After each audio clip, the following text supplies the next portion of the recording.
Hey guys, in this video I am gonna cover everything that we do in the Falcon Online community, the events, the SOPs, how to create a flight, how to connect to Discord, and what to look for and what not to look for. So in the beginning, we'll start with the site falcon-online.net. Once you're on there, please register. After that, you have forum, guide, download, Discord. So download link is important because why? Because we will be hosting all the events in certain theaters, which will have updates. You have to download those theaters, and sometimes the updates they will come down in the download section. The other section that is important, which is the most important thing in the whole event, is the Discord. Everything, pretty much 99% of the stuff that we do in the Falcon Online community is on Discord at the moment. So once you click on this, you will end up here in this Discord. So you start from the left. You have the events calendar, which you can say I'm interested. That's fine. You have the server announcement. All the announcements in regards to the server will come up here. As you can see, it has server down for maintenance. Everything will come up right here. This is something that you want to follow, this room, so you'll know exactly what's going on with the server. Then we have the bug fixes, where you will post your bugs and people will discuss it and on from there. You have standard operating procedure. And then on the bottom, you have registration room. So registration is fairly simple and easy. There's two parts to it, unfortunately. Uh, you have a description of when the event will start and all that. Then you have the SOP, which you can download from here. Then you have the guide. And then on the bottom, as you can see, there's two buttons. There's red and blue. Now, if you have a side that you want to pick, right? You come here in this room. You just click this button. If you want to go red, you want to go blue, you pick a side. And that's pretty much it. That's one part of it. What you want to do next is to go in the chat, the main chat, and put the thing here saying, hey, guys, I just subscribed to the red side or the blue side. I would like to get the user group. So the user group will come up right here. As you can see, Silver has the blue force and Aristotely has the red group. So once you have this, you will see these channels right here, which is the red comms and intel in this TvT thing. So underneath, as you can see, there's a red server IP. If you don't subscribe, you don't ask for this user group, which any of these guys could give you, the admins and the moderators, all they got to do is right click on your name, role, and boom, done. It is just that simple. So you have to ask for that. Everybody needs to ask for that group. Now, once you have this, you're set, because now you can view these channels. There's another misconception in the community is once you get a forum, I mean, not forum, once you get a user group, you can view both of these rooms, blue and red. No, that's not how it works. The red guys will only see this, right? And the blue guys will only see this. They cannot see each other's rooms because there's, as you can see, there's different passwords for both sides. The server IP is the same, but the IVC IP will be different. And then you have intel, schedule, and planning, briefing. This will defeat the purpose if the other side can just say, hey, I want to go inside and look what these guys are doing. Oh, by the way, they're doing this. Okay, let me go and do this, because that would not be a good thing. So that's one thing to keep in mind. Other than that, you have other channels. You can discuss other stuff in there. You have the squadron channels. As you can see, 77. There are 3 members here. If somebody just want to fly with their own people, they can come up here, ask for their channel to be made, and they can sit here. Nobody will bother them. Okay, so this is the part that is Discord. Now the next part is for the event is the speed test and the how to create a flight, how to connect, how to put the connection bandwidth. I will discuss this now. Okay, so Minimize that, and now we're going to go to speedtest.net. Once you're on speedtest.net, I have a lot of people come to me and say, hey, Archer, we have 100 down, 200 down, or 200 up, or 1,000 up. That don't mean anything to me, okay? What I would like to see is, what I would like you to do is to see, go to this site, click on change server, and right at the search bar, type in Beloit. Once you type in Beloit, this will come up. Click on this. As you can see, now you have changed the server. Now your connection, where you are pretty much, your node will basically do a speed test to this location where the server actually is, physically is. So we're going to click go. It's going to give us a latency, a ping test, which is 47. So my download speed right now is 500 something, I guess, 400. We'll see what it is on the upload side. Then I'll discuss this further. Okay, now we're going to do the upload speed, which will be done in any moment.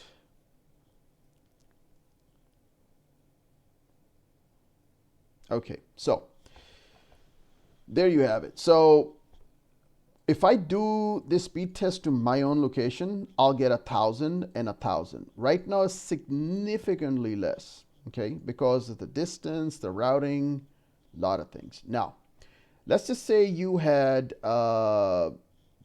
20 down right here, 20.20 and 30.30 something. I'm just gonna use these numbers, okay?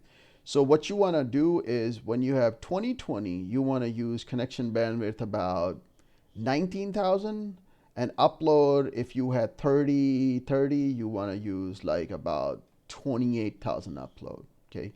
And this is something else I want to talk about, the ping itself. If you have a ping / latency of 250, that's a little too much. If your ping is below somewhere around 230, below 230, below 220, you're okay. 250 is okay, but let me make something very clear. You may cause lag in the server. To your view, everything else is going to look stellar, but other people looking at you, you might be dancing all over the place like a UFO. Okay, at that point, people will let us know that, hey, this guy at that point was doing this, and then if they have ACMI, well, pretty much tells me who was, lagging or stuff. So you have to make sure that your ping, this is up to you. There's no way we can police this. You have to make sure that your ping is below a certain number. That is very important. That's important for the stability of the server and the experience, just not for you, but the people around you, because there's combat happening in the air, and I guess I don't have to tell you what else. So with this, we are going to go to the next phase. We're going to launch Falcon BMS and connect to the server. We'll go from there. We're currently hosting the Lapland 1.7.0, I believe. Yes, 1.7.0, yeah, right here. So this is the theater we're hosting our event in 437.1. Always check your version number right here. If it says .0, no, you have to update to the current update or current build that BMS team will put out. Now, moving to the left, you have campaign, TACREF, logbook, ACMI, setup, and exit. You see there are buttons missing here. There's a reason behind that. But to start off with, you click on campaign, so you have this window pop up. Now, a lot of people have done this. They will just see this. They'll click on the Battle of Lapland, and then they click here or whatever side, and they try to commit. That doesn't work. This is an online server. This is not a single player campaign by any means. So to start off with, you have to click online. Once you click online, You put your IPs. Again, this is the bandwidth, download, upload bandwidth I was talking about. So 20,000 here or 30,000 here, whatever numbers that I talked about earlier. So you come here, and of course these are on, and then you put the IP, dedicated IPC server, IBC server. This is another thing that irritates me the most, and a lot of people do that, and over the years I have seen so many people do the same mistake. We've clearly have told people in writing in the IP server room that there is no password here. There's absolutely no password here. People still put the password here and think that, oh, it works over here too. Dedicated IVC password. There is no password for IVC. It clearly says there, but people still make that mistake, which is not so great. So please do not make that mistake. There's never going to be a password in this field. The password that you're going to put is a little bit another 2 steps or 1 step ahead. So we'll just go ahead and click connect at this point. If you have, I guess, proper port forwarding, and the server's up, it's not down for maintenance or restart, you will see this screen, connection established. Congratulations, you made it. So you click OK at this point. As you can see, it says Falcon Online. You can actually expand to see how many people are flying. You click on this, and then the map will pop up right here. Now at this point, what I do is, as a rule of thumb, I will always select the base, which is all the way in the back. Why I do that? Here's the reason. Because usually people fly out of these bases all the time. These are forward bases. There are targets all over here. So they will love to come out of this area to, you know, attack some targets and do this and do that. So highly unlikely anybody's going to be tasking a flight out of here. But so what I do is I go in this basis. So when I go in, I'm not going to jump in someone's flight by accident. To avoid that, this is the best thing you can do. So you click here, click online commit, then you type the password. If I could type the right password, that would be lovely. Okay, you click OK, and if you have the correct password, you are going to end up on the map. Now, let's just say I'm in the thing, and as you can see, there's no flights here. A lot of people don't know this, but you have to task your own flight. This is an online campaign. You have to task your flight to go to places, to do stuff that you want to do. The server will not do it for you. Okay. Now, let's just say I want to attack this target here. I'm blue. I want to attack this radar. What I want to do is to right click. I'm going to take my mouse, right click, and then I'll go to add packages. Once I'm in the add package, I'll bring this in the center here. I will lock the takeoff time, and I'll click on the hour, and I'll just fast forward it 1 hour. I just do that. I don't know, but I just do it 1 hour. It's fine at this point. So I do 1 hour, and then I click new. Once I click new, this window will pop up. Aircraft role, size, squadron, airbase, target, skill, start at.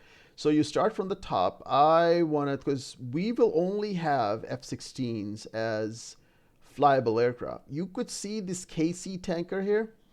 That's not a human flyable aircraft. What you can do with this aircraft is to task it out of an airfield, which is all the way in the back, the airfield that I just joined, and put a track close to your area operations. So if you want to come back, you can refuel with it. So that is something that we do in this theater as well. So we go from the top. You have different European F-16s, Block 40, US, Block 50. I'm going to just put the Block 50. So at this point, I want to do a strike mission. So I want to click strike as a role. Then size. This is something that people always ask, that hey, I'm a single ship, but can I take a AI with me? No, you cannot do that. No. If you are the only one, then you have to fly one ship. Okay? Then the squadron, I'll come out of 124th from this airfield. As you can see, I changed the squadrons, the airfield will change. As you can see right here, it's changing. Okay, so I want to come out of 124th. I click OK. At this point, again, people expect the packages to be populate here. They're not going to populate here. Why? Because you're not on the airfield.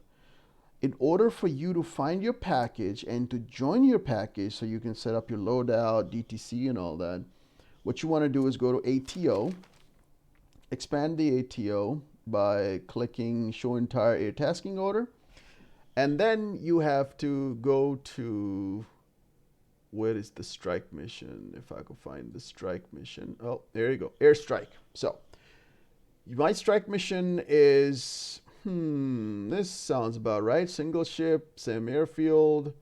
This guy, because it's grayed out, meaning it's already taken off. As you can see right here, 9:11 minute on the clock. It's 9. This guy's already en route to wherever he's going. My flight, which is not grayed out, meaning that I still have time to do this flight. So that is my flight. That's how you tell the difference. So you right click again on the flight and then click join. As you click here, there you go. See? So your flight is currently tasked. Now, here's another thing that you want to do. If your buddies come in at the time, a lot of time it happens to me. I'm sitting here, I'm planning a flight. Two guys jump in. Hey, we want to fly too. I'm like, yeah, you can, but let me ask you a question. Would you guys like to escort me? There's a lot of enemy fighters in this area, so I really like some cover. They're like, yeah, sure, why not? At that point, what I do is I want to add those two to this flight. I can't do it right now. I have to delete this flight to do it. But there's an easier way to do it, an efficient way to do it. So you right click on your package, you go to show flights. At this point, you don't have to change any of this. This is already done for you because you're just adding a flight to your package. You click new. You want to make sure that you click an escort. So where is the escort? I can see up here. Okay. So if it's a one person, one ship, two ship, yeah, okay, two ship. At that point, what you want to do is to make sure you're on the same squadron. There you go. Same squadron, same airfield. And at that point, when you click OK, you're going to see another package pop up here. There you go. Second package. So these two packages, as you can see, the package number, same. Absolutely same. So after you guys are done with the data cartridge and the planning and discussing loadout, what I like to do is to make sure this takeoff time is closer to this time. So what I do is I go to flight plan and I make sure I select this flight and I click on the minutes and I go up to those minutes. So as you can see now, they match. They will come out of that thing at the same time. When you go into 3D, they're both going to be on the same airfield at the same time, ramping, talking, discussing stuff. Okay, now, here's the important thing with this. Now you're about to fly, but look at your takeoff time. 9:48, 11:03, you want to sit there for another hour, some minutes? No. You want to make sure that this time is within 20 minutes of this time, because ramp is 20 minutes. So what I want to do is, again, I want to go to ATO. This will pop up. I want to go to my package, right click, show flights. At this point, I am going to click on the minutes. Now, this is a very important part right here. Do not click on the hours and start going back with it. You might overdo it, and then your whole flight is going to get messed up. So what I do is I very carefully click on the minutes. And before I roll the clock, I say right here, I got to add 20 to this total here. So what is a 10 to this? 59, and another 10 is 09. So 10:09 is within that 20 minutes. So I got to make sure I roll it back to 10:09. So I'm going to start rolling it back. I'm going to roll it back to 10:09. There you go. So that is within that 20 minutes of the takeoff time. At this point, you can, which best thing what I've learned from my experience, I usually at the end, I click on my seat and I double click on my package and then I commit into the thing. It'll refresh everything. Now, the other thing is that at this point, let's just say everything fell apart. Nobody wants to fly. They're like, oh, I have to go somewhere, or something is wrong. I don't want this flight. So how would you cancel this flight? How would you delete this flight? There's two things you can do.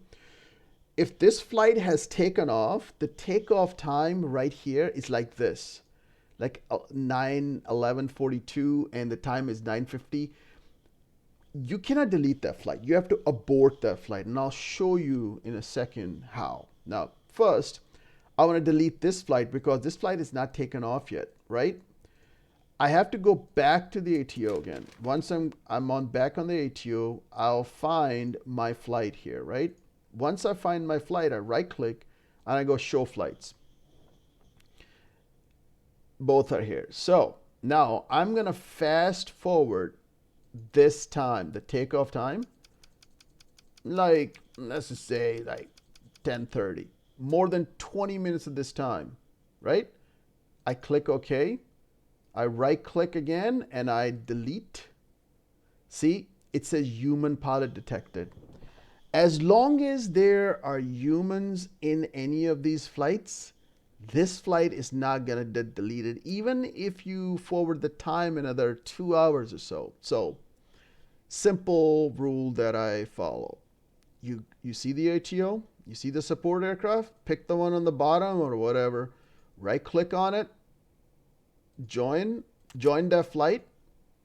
Now, since everybody's out of this, everybody should do this when you want to get out. Right click, delete, and voila, right there. The flight is gonna, there you go, it's gone, right? The flight is gone. So, again, if your flight is taken off, you have to abort that, right click, show flights, and you see the abort button, select your flight and abort, and then click OK. Now, once you do that, you have to let an admin know, hey, I aborted my flight in the middle of the flight. I had an emergency, this and that. That's perfectly okay. As long as you communicate, that's fine. Lastly, the last thing I want to talk about, which again irritates me the most. People will come fly on the server. Once they're done flying and their flight is gone, they don't see their flight, they think it's all over. It's not over. What you want to do is, if you want to sit on the 2D map for whatever duration, I don't care, go join a support flight anywhere, like an AI command and control, whatever. As long as you are there, right there, what I just joined, and you don't commit in 3D, it's perfectly okay. Because now, if you did a flight right here in the strike package, somebody else made a flight, you are going to jump in that flight by default.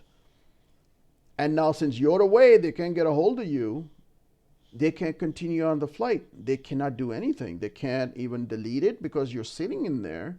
And on top of it, they cannot fly because, again, you are in their flight. So that is something that you got to consider, that whenever you want to sit here in 2D for whatever AFK that you want to, time that you want to be, join a AI flight, especially these ones on the bottom. See, they're just harmless. As long as you join them and you sit there, no problem at all. It's absolutely acceptable as long as you don't go to the 3D. Okay, that's pretty much it. That's pretty much in the nutshell what we do. It's not that hard to do, and those are just the rules that you got to follow. That's pretty much it. All right, talk to you guys in the next one.